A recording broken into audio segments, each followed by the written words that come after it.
आम्हा घरी धन शब्दांचीच रत्ने, शब्दांचीच शस्त्रे यत्न करू. शब्देची आमच्या जीवाचे जीवन, शब्दे वाटू धन जन लोका. तुका म्हणे पहा शब्देची हा देव, शब्देची गौरव पूजा करू. असा 21व्या शतकातील देव हा शब्दात असणार आहे, म्हणजे ज्ञानामध्ये, नॉलेजमध्ये असणार आहे, असं ज्यांनी 17व्या शतकात सांगितलं असे जगद्गुरु तुकोबा राय यांना सर्वप्रथम मी विनम्र अभिवादन करतो.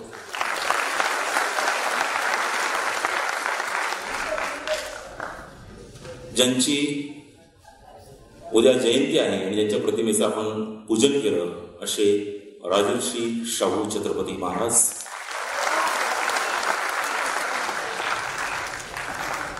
आणि सगळ्या व्यासपीठावर जे आहेत ही सगळी डिग्निटीज, आपण सर्व उपस्थित मंडळी, आणि खऱ्या अर्थाने हा कार्यक्रम ज्यांचा आहे, ज्यांनी औरंगाबादच्या कोचिंग मध्ये एक नवीन इतिहास रचलेला आहे, असे बनसोड क्लासेसचे सगळे गुणवंत विद्यार्थी यांचा आपण एकदा मनपूर्वक कौतुक करूया.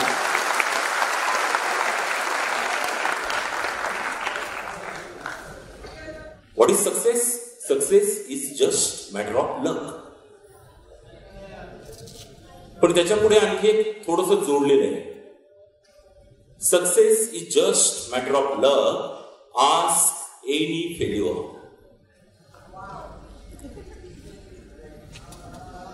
ऍक्च्युअली सक्सेस लक पेक्षा जास्त success is a matter of hard work. It is a matter of dedication.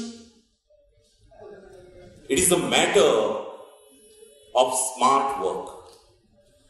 It is a matter of perfect training. यश मिळतं आणि यश सगळ्यांना मिळावं असं वाटतं, पण या यशामागे सगळ्यात महत्वाचं जर कोणती गोष्ट असेल तर ती असते that is quality time. It is not important how many hours you put in, but it is more important that how much you put into an hour.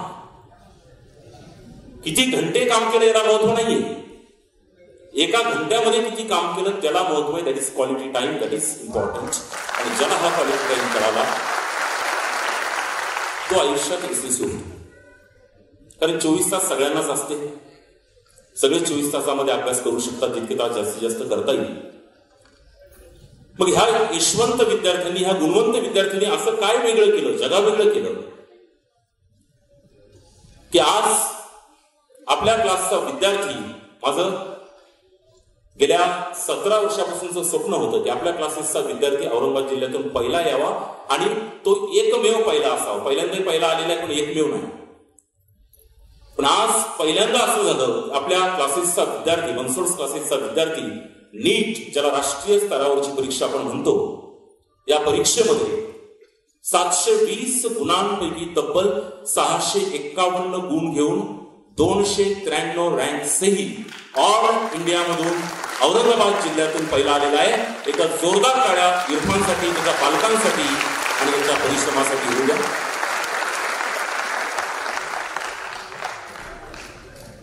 कारण मित्रांनो, यश हे एका दिवसात कधी मिळत नाही. आता हे गुणवंत येतील, ते बक्षीस घेतील, तो फक्त काही सेकंदाचा वेळ असेल, एखाद्या मिनिटाचा वेळ असेल, पण त्या एका मिनिटाच्या वेळेसाठी, त्या एका मिनिटासाठी इथपर्यंत वर येण्यासाठी जी मेहनत असते ती किमान 2 वर्षाची कन्सिस्टन्सी असलेली मेहनत असली पाहिजे. आपण बऱ्याच वेळेस असं होतं की थोडाफार अभ्यास करतो, आज जास्त केला, उद्या कमी केला, आणि बऱ्याच जणांचं असतं की मला मूड वाटेल त्यावेळेस मी करेन. जर मला मूड असला की मी 18 तास करतो आणि मूड नसला तर 1 मिनिटही वाचत नाही. असं जर एखाद्या कंपनीमध्ये काम करणाऱ्या प्रत्येक कामगाराने म्हणलं माझा मूड असेल मी कंपनी 24 तास काम करेन आणि माझा मूड नसेल मी कंपनीत येणारच नाही, ती कंपनी रन होणार नाही. तसंच आपला अभ्यास ही एक कंपनी, आपलं यश ही एक कंपनी.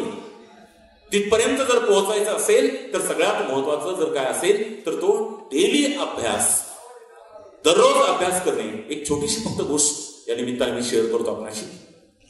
एक अवलिया येतो आणि तो अवलिया एका राजाला दरबारामध्ये एक मोठी गाय असते त्या गाईला उचलून दाखवतो. ते बघितल्यानंतर त्या अवलियाने ज्यावेळेस त्या गाईला उचललं त्यावेळेस याला तर राजाला तर तो वाटतं काय मॅजिक आहे, काय जादू आहे. आणि त्याच्यानंतर राजा त्याला 1000 सुवर्ण मोहरा देतो. त्यावेळेस त्या राजाची राणी थोडीशी गालात हसते आणि ती गालात हसल्यानंतर राजाला प्रश्न पडतो, ही का हसते? आणि मग राजा तिला विचारतो, काय झालं नेमकं? मी 1000 मोहरा दिला, तुला त्याचं कौतुक वाटत नाही का? तर तो म्हणे, असं काही नाही, यात काही फार मोठी गोष्ट नाही, ते तर मी करून दाखवलं असतं. राजाला प्रश्न पडतो, ही एवढी नाजूक बाई, ही कसं एका गाईला उचलू शकते? पण त्यावेळेस त्या राणीने सांगितलं, मी चॅलेंज स्वीकारते, मी उचलून दाखवते, मला फक्त कालावधी 2 ते 3 वर्षाचा द्या. आणि मग तिने पहिल्या दिवशी जन्माला आलेलं जे वासरू असतं, गाईचं पिल्लू बछड, त्याला पहिल्या दिवशी उचलून घेतलं आणि दररोज प्रॅक्टिस केली की दररोज त्या बछड जे असेल जसं वाढेल तसं त्याला उचलायचं. आणि हळूहळू 2-2.5 वर्ष निघून गेली. त्या बछड्याचं गाईत रूपांतर झालं आणि त्या गाईला त्या राणीने सहज आपल्या हाताने उचललं. That is success needs daily little efforts. तुम्हाला खूप वेगळे एफर्ट्स घ्यायचे नाही, लिटल एफर्ट्सच आहे. बट अंडरलाईन करायची एका वाक्याला, एका शब्दाला, दॅट इज डेली. जोपर्यंत आपलं त्यात सातत्य असणार नाही तोपर्यंत ते शक्य नाही. 3 टाईपचे गोल असतात. एक असतं असाध्य गोल, एक असतं कष्टसाध्य गोल आणि एक असतं सुसाध्य गोल. ज्याला 10वीला 95% मिळाले त्या विद्यार्थ्यांनी जर ठरवलं काही झालं तर 12वीला मी पास होऊन दाखवणार, हे सुसाध्य गोल झालं, होणारच. त्याने जर ठरवलं की मला 95% मिळालेले आहेत, आता मी 12वीलाही माझा 95%चा ट्रॅक जशाला तसा ठेवणार, याचा अर्थ दुसऱ्या भाषेत हे आहे कष्टसाध्य गोल. आणि तिसरं असतं असाध्य. त्याने जर ठरवलं की मी आता 12वीला 100% घेईन, थोडस असाध्य आहे. पण अशा असाध्य गोलाबद्दलही जगद्गुरु तुकोबाराय म्हणतात की असाध्य ते साध्य करिता सायास, कारण अभ्यास तुका म्हणे. जर तुम्ही अभ्यास केला, जर तुमच्या अभ्यासामध्ये रेग्युलरिटी असेल, कन्सिस्टन्सी असेल, ऑनेस्टी असेल, तर तुम्ही यशस्वी झाल्याशिवाय राहणार नाही. कुठलाही असाध्य गोल साध्य करण्याची ताकद तुमच्यामध्ये निर्माण होईल. हे मला ह्या निमित्ताने सांगायचंय. ही विद्यार्थी जे आहेत सगळे, यातले अधिकांश मुलं, मी मुद्दामून पालकांचा व्यवसाय कंसामध्ये टाकला, याचं कारणच नाही की एक शेतकऱ्याचा मुलगा, बऱ्याचशा पालकांना वाटतं की आपण त्या मुलाला गाईड करू शकलो पाहिजे, शिकवू शकलो पाहिजे तरच त्याचा रिझल्ट येतो. असं नसतं. एक वडार बांधव तो कलेक्टर झाला, एक मुलगा ग्रामीण भागातला. कलेक्टर झाल्यानंतर त्याला ज्यावेळेस सगळे चॅनलवाले आले आणि त्यांनी विचारलं की बाबा तुला कलेक्टर झाला, तुझा गुरु कोण? त्याने त्याच्या आईकडे बोट केलं. सगळे चॅनलवाले त्याच्या आईकडे गेले आणि आईला विचारलं, म्हणजे तू याची गुरु, तू सांग याचा अभ्यास कसा घेतला, याला कलेक्टर कसं बनवलं, ह्या ग्रामीण भागातल्या मुलाला कलेक्टर कसं बनवलं? त्यावेळेस त्या आईने सांगितलं किंवा मी तर काहीच केलं नाही. म्हणजे तुम्ही लोक शिकल्या किती? ती म्हणे मी शाळेतच गेले नाही. मग तुम्ही शाळेत गेले नाही याचा अभ्यास घेतला म्हणतो, तो कसा घेतला? मग परत ते गेले त्या कलेक्टरकडे आणि त्याला विचारले. तेव्हा त्या कलेक्टरने सांगितलं की माझी आई रोजगार हमी योजनेच्या कामाला जायची, त्यावेळेस मुकदम असायचा, तो तिला छळायचा, त्रास द्यायचा. एक दिवस एक लाल दिव्याच्या गाडीमध्ये एक माणूस आला आणि तो त्या मुकदमला बोलला. आईने विचारलं, अरे हा असा कोणता माणूस आहे की हा मुकदमला बोलू शकतो? त्यावेळेस त्या बाजूच्या माणसाने सांगितलं की हे कलेक्टर आहे जिल्ह्याचे, हे कोणालाही बोलू शकतात. आणि मग तिला वाटलं की आपल्या मुलाने कलेक्टर व्हावं. घरी आली. घरी आल्यानंतर मुलाला सांगितलं तुला कलेक्टर व्हायचंय, काही केलं तर तुला माझं स्वप्न पूर्ण करायचंय. मुलाचा अभ्यास घेतला. इतका अभ्यास घेतला. अभ्यास घेताना ती बाई दिवसभर कष्ट करून यायची आणि रात्रभर त्या मुलाच्या बाजूला फक्त बसून राहायची. तो मुलगा म्हणायचा, आई तू तर काहीच करत नाही, तू थकून आलीस, तू झोप. पण ती म्हणायची, नाही बाळा तू अभ्यास कर, तू जागतोयस ना, मग तुझ्या बरोबर मी जागणार आहे. आणि तिच्या डोळ्यात एक आशा दिसायची. आणि मग त्या मुलाने सांगितलं की माझ्या आईच्या डोळ्यातला तो विश्वास, रात्रभर माझ्यासोबत जागून मला शिकवलं काही नाही, पण तिच्या डोळ्यातला जो विश्वास होता की माझ्या मुलाला कलेक्टर व्हायचंय. मला कितीही वाटलं, कितीही निगेटिव्ह विचार मनात आले, कितीही थकवा वाटला, तरी मी एकच बघायचो, आईच्या डोळ्याकडे बघायचो. ती माझ्यासाठी जागतीये, मी तिच्यासाठी जागलं पाहिजे, हा विश्वास मनात ठेवला आणि परीक्षा दिली, अभ्यास केला आणि कलेक्टर झालो. आणि कोणताही पालक त्याने हे विचार करण्याची गरज नाही की मी मुलाचा अभ्यास घेऊ शकतो की नाही. आणि आज राष्ट्रीय स्तरावरची परीक्षा आहे, नीट एक्झाम. इंजिनिअरिंग साठी सुद्धा जेईई आहे, हे नॅशनल लेवल एक्झाम आहे. याचा एक डॉक्टर किंवा एक इंजिनियर सुद्धा अभ्यास घेऊ शकत नाही. फार डिफिकल्ट. आणि मग ह्या लेवलचा अभ्यास आपण घेऊ शकत नाही, पण आपण काहीतरी गोष्टी केल्या पाहिजेत की ज्यामुळे त्या मुलाला वाटलं पाहिजे की मला काहीतरी करायचंय. एकदा त्या मुलाच्या आतून जर आलं ना, कारण की सगळं जे काही आहे ते विद्यार्थ्याच्या आतून आलं पाहिजे. बाहेरून तुम्ही सांगून उपयोग नाही, फक्त अभ्यास कर, अभ्यास कर, अभ्यास कर. त्या मुलाला एवढं प्रेरित करा, कारण मुलगा तुमच्या अनुकरणातून शिकतो, तुमच्या बोलण्यातून शिकत नाही. आपण मुलाला म्हटलं अभ्यास करतो, ऐकत नाही.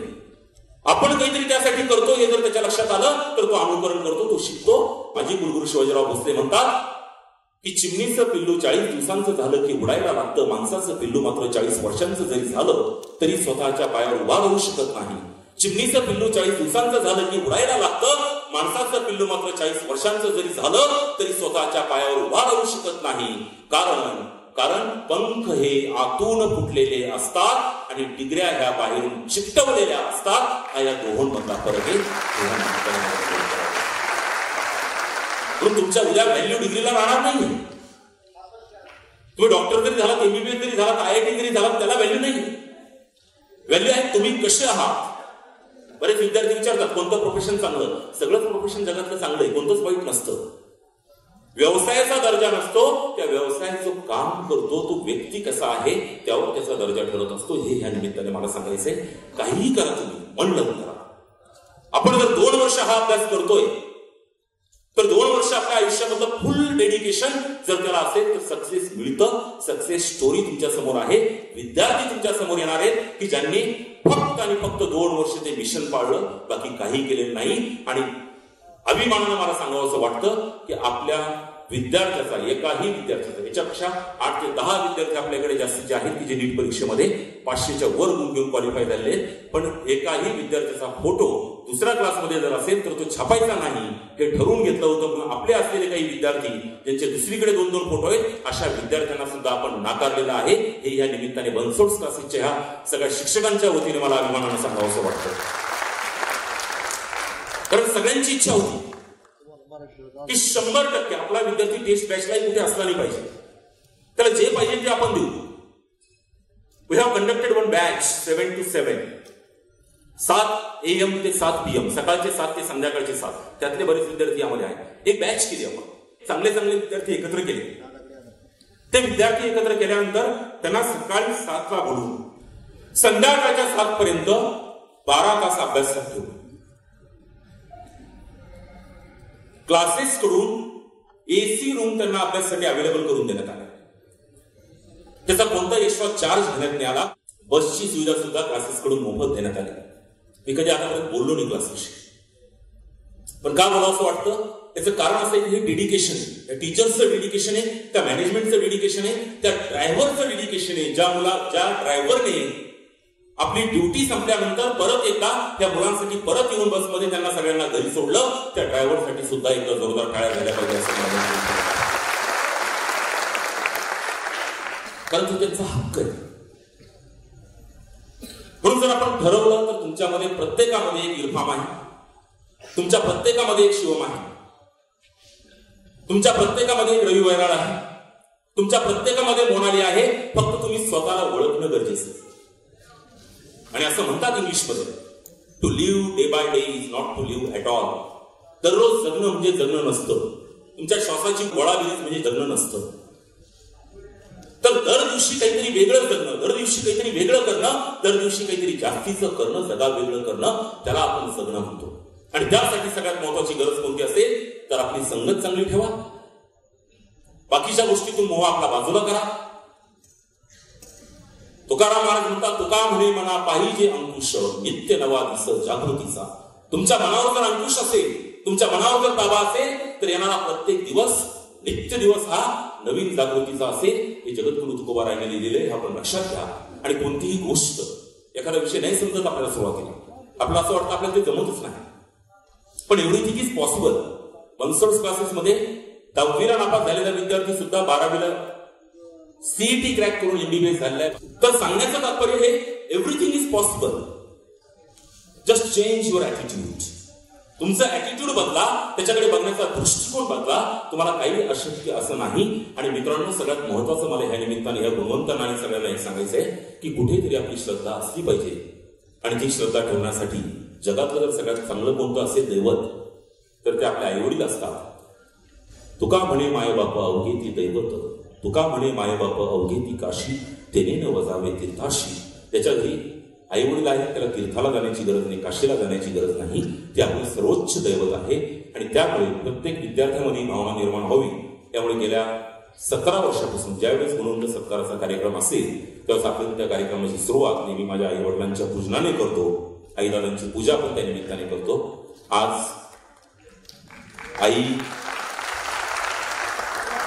माझी आई पंढरपूरला वारीला गेलेली आहे. ती दरवर्षी दिंडीमध्ये पायी वारी करते पंढरपूरला. आणि आज खऱ्या अर्थाने या निकालाच्या रूपाने मी असं म्हणेल की तिची वारी सफल झाली. दादा विठ्ठल खऱ्या अर्थाने तिला पावला असं म्हणता येईल. कारण मुलाच्या यशा इतकं आई वडिलांना दुसरं काहीच कशातच अप्रूप नसतं. आपण सगळ्यात चांगलं जर बेस्ट गिफ्ट जर काही आपण देऊ शकत असेल आपल्या आई वडिलांना तर ते असतं आपलं यश. तर हे यश आपण मिळवावं, प्रचंड मेहनत घ्यावी, सगळं काही शक्य आहे. फक्त ऍटिट्यूड बदला, प्लांट वर्क करा, हार्डवर्क करा.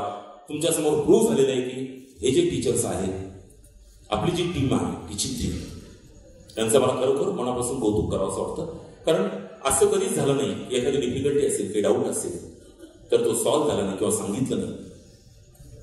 त्या विद्यार्थ्याच्या लेवलवर प्रत्येकाला जाऊन सांगण्याचा प्रयत्न केला जातो. सगळं काही तुमच्या हातात आहे, फक्त तुम्हाला त्याचं सोनं करून घेता आलं पाहिजे. एवढंच मला या निमित्ताने सांगायचं. आणि फक्त जाता आता एवढंच म्हणतो, इस नए जमाने की तौबा रे तौबा, इस नए जमाने की तौबा रे तौबा, यहां तो कागज के फूल भी चुटकियों में महक जाते हैं. इस नए जमाने की तौबा रे तौबा, यहां तो कागज के फूल भी चुटकियों में महक जाते हैं. तर अत्तर टाकला तर वास येतो. इस नए जमाने की तौबा रे तौबा, यहां तो कागज के फूल भी चुटकियों में महक जाते हैं. अगर तुझमें खरे हीरे की चमक हो तो अंधेरे में भी चमकोगे, वरना धूप में तो कांच के टुकड़े भी चमक जाते हैं. कांच के टुकड़े भी चमक.